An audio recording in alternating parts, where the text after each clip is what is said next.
जी अस्सलाम वालेकुम प्यारे दोस्तों, क्या हाल है। उम्मीद करता हूँ कि तमाम दोस्त बिल्कुल ठीक ठाक और खैरियत से होंगे। आज हमारे कोरिया में जो हम लोग फुंगसा हालतों करते हैं उसका आज फाइनल डे है। तो इस फाइनल डे के ऊपर यहाँ पर छोटी सी मीटिंग हो रही है। इस मीटिंग में इन्होंने मुख्तलिफ़ किस्म के अपना गिफ्ट वगैरह दिए हैं। जो साल ख़त्म हो रहा है इसमें टॉवल वगैरह भी है और उसके साथ छतरी भी है। तो इसके अलावा और भी इसमें जो है बातें वगैरह करेंगे जो कि यहाँ पर मौजूद है। 설명해 보세요. 노무사는 우리 노동부의 일하는 사람이에요. और इसके साथ साथ जो नदम्बों के रूल में कुछ तब्दीलियाँ की गई हैं उसके बारे में भी यहाँ पर मुक्तानेम आएंगे और वो सामने आकर यहाँ पर कुछ एक्सप्लेन करेंगे। 노무사라고 하고요. 1시간 조금 넘게 노동법 얘기할 거거든요. 노동법이 어떤 건지 아시나요? 네, 네. 우리가 지금 일을 하고 있잖아요. 네, 일을 하는 거 관련돼 갖고 어떤 거는 지켜야지 되는 거고 어떤 건 회사 사장이 지켜야 되는 거 있잖아요. 네, 사장이 꼭 지켜야지 되는 거 그런 것을 정한 게 있고요. 그 다음에 우리가 이건 해달라 이건 우리 거다 우리가 뭔가 요구할 수 있는 거 있잖아요. 그런 거 얘기를 좀 간단하게 먼저 좀 하고 한 산재 얘기를 한 20분 30분 정도 하고 그 다음에 이제 그 근로기준법 아까 뭐 휴가든 근로계약서든 이런 거 얘기들로 좀 해볼게요. 요거 산재보험료 산재보험료는 우리가 내나요? 안 내나요? 아니 사장님한테 내는 거예요. 네, 산재보험료는 우리가 내지 않습니다. 100% 사용자가 내요. 왜 그러죠? 왜 그러냐? 일하다가 우리가 다친 거는 우리 잘못이 아니에요. 누구 잘못이죠? 사장님 잘못이에요. 일하다가 다치거나 죽지 않게끔 만들어 놔야 되는 거예요. 조건들을. 기계 같은 경우에도 안전장치 다 있잖아요. 원래는. 근데 빨리 일하려고 어떻게 해요? 안전장치를 풀어놓고 일하게 하는 경우들도 있잖아요. 사실은. 그래서 산재보험료는 사장이 안 낸다. 사장이 낸다. 우리는 산재보험료를 전혀 안 낸다. 라는 겁니다. 그러면 산재보험은 우리 회사가 산재보험이 가입되어 있어야지 받을 수 있는 건가요? 가입되어 있어야지 산재가 된다. 예? 안 해도 됩니다. 산재 처리하는 기관 근로복지공단이라는 데가 그 산재에 신청하는 데거든요. 거기에서 사장한테 회사에 500만 원을 징수합니다. 산재보험이 가입되지 않은 상태에서 사고가 나서 받게 되면 50%를 추징한다. 50%를 가져오게 한다. 이렇게 되는 거죠. 그래서 산재보험에 가입되어 있지 않아도 산재 처리가 가능합니다. 산재 신청은 회사가 인정해줘야지 되는 거죠? 네, 아니에요. 개인적으로도 할 수 있어요. 회사 도장 찍는 날이 수채 없어요. 그래서 사장 요구 동의 없어도 되고 사장이 인정 안 해도 됩니다. 물론 산재를 신청할 때 사장이 동의해주면은 훨씬 더 낫겠죠.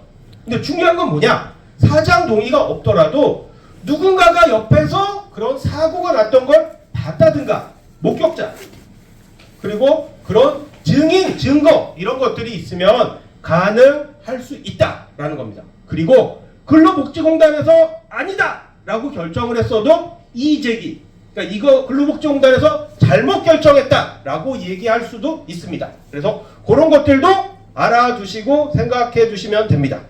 네, 다음 거 넘어가 볼게요. 회사에서 병원비를 다 지급했다면 산재보상 신청을 할 수 없다. 아니에요? 왜 아니죠? 저기 다 보상비 줬는데. 와 회사에서 나가요. 이거 다음에 또 우리가 일할 수 있어 없어 우리가 또 잘 몰랐는데 다음에 또 일 할 수 없으면 이렇게 기본 월급도 받아야 돼요. 아니면 또 무상 있어도 또 받아야 돼요. 그러니까 야 병원비 있어. 산재 신청하면 우리가 받을 수 있는 게 뭐죠? 기본 월급. 네. 그리고 무상 무슨 만약 또 일 할 수 없으면 이거 부상. 네 부상이에요. 네. 보상. 네. 네, 맞는 얘기입니다. 다. 그러면 제가 좀 정리해갖고 말씀드릴게요. 다 맞는 말씀인데, 하나는 치료비입니다. 치료비. 지금 여기 병원 치료비. 네. 병원 치료비 여기 회사에서 줬어요. 네. 회사에서 만약에 줬으면은 이 근로복지공단에서 치료비를 우리한테 주는 게 아니라 회사에 줘요. 그래도 뭐 상관없죠. 뭐 어쨌든 치료를 했으니까. 그쵸? 근데 산재로 이렇게 있으면 좀 충분히 치료를 받을 수 있어요. 그렇잖아요? 그랬을 때 산재로 이렇게 하는 게 더 낫고요. 두 번째는 아까 월급 나온다고 했잖아요. 월급, 보상비 이런 거. 그래서 이거를 여기 산재 이쪽에서 말로는 휴업급여라고 합니다. 휴업급여. 일 못한 기간에 대해서 월급이 나오는 거예요. 일 못한 기간에 대해서. 근데 이 나오는 거가 얼마냐 하면은 평균 임금의 70%가 나옵니다. 평균 임금의. 그러니까 보통 받는 거에 70%가 나오는데, 근데 내가 받는 임금이 만약 최저임금이었다 라고 하면은 최저임금 전체가 나와요. 그리고 평균 임금의 70%랑 이 최저임금이랑 그 사이에 조금 그래도 적게 받아 그러면은 그 임금의 90% 받는 그런 경우들도 있어요. 그게 이 크게 두 가지. 그래서 그냥 병원비만 받고 회사에서 먹고 떨어져 이렇게 하지 말고 월급까지 받는 것이 보장되어 있는 게 산재 보상이다 라고 생각해 주시면 됩니다. 그런데 빠진 게 있어요. 뭐가 빠졌냐 하면, 우리가 그러면은 안 되겠지만 일하다가 만약에 이제 손가락이 잘렸다든가 네. 손목이 잘렸다든가 크게 다치는 경우가 있잖아요. 네. 눈이 안 보이게 된다든가 이렇게 장애가 발생했다라고 하면은 장애 보상을 받을 수 있습니다. 장애 보상. 산재에서 장애 보상은 1급에서 14급까지 있거든요.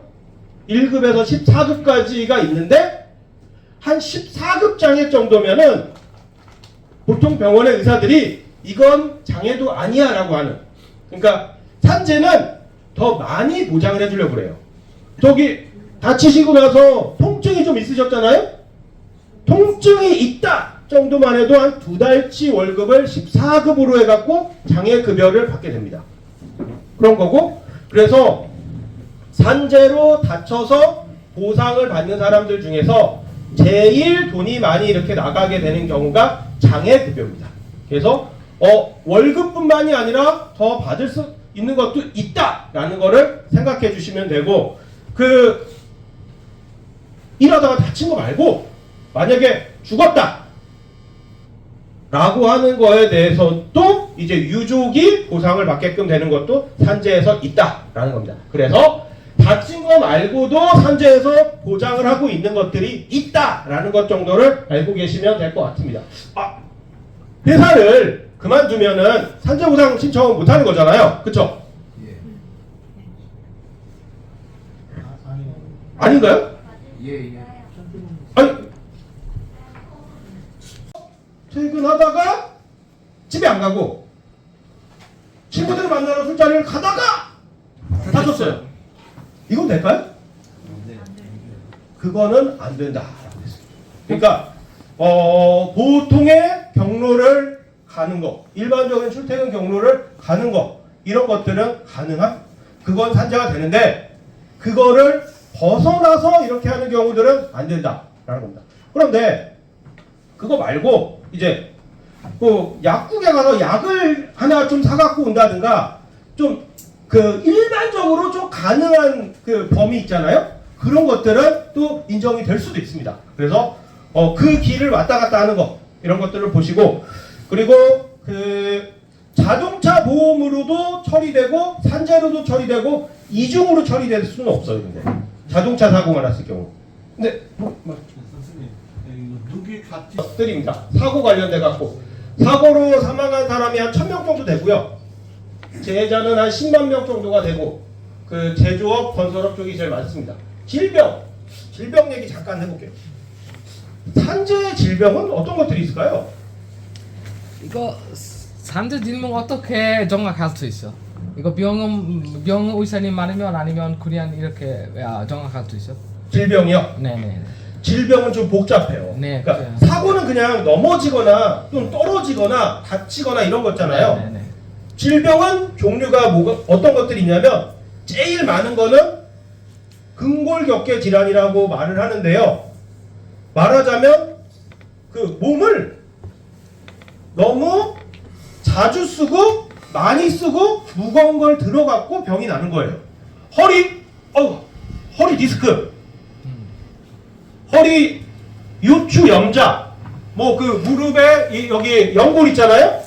연골이 파열되는 거, 그리고 어깨에 그 회전근개라고 있거든요. 여기가 이제 이상이 생기고 이러는 것들이 우리한테 발생할 수 있어요. 근데 그런 것들은 우리가 일하면서 얼마만큼 많은 작업을 하느냐, 그리고 어떤 자세로 하느냐, 얼마만큼의 무거운 거를 드느냐, 이런 것들에 근거들을 남겨두셔야지 될 수도 있어요. 근거들. 그런 것들이 이제 근골격계 질환이라고 하는 그런 병들인데 일단 그런 게 있다라는 겁니다. 그게 하나. 그게 질병 중에 있고요. 또 질병 중에 많이 있는 건 뭐냐면 과로사라고 혹시 들어보셨어요? 과로사. 그러니까 심장질환, 뇌출혈, 뇌경색 뭐 이런 것들이 이제 질병으로 많이 있고, 그 다음에 많이 있는 건 직업성 암이라고 해갖고 그 발암 물질들에 의해서 몸에 그런 발암 물질들이 쌓인 다음에 이제 산재가 신청해갖고 되는 거, 이런 것들이 질병이라고 하고, 질병 사망자가 작년에 이제 한 1,400명 정도 이렇게 꽤 많이 있었던 이런 상황들이죠.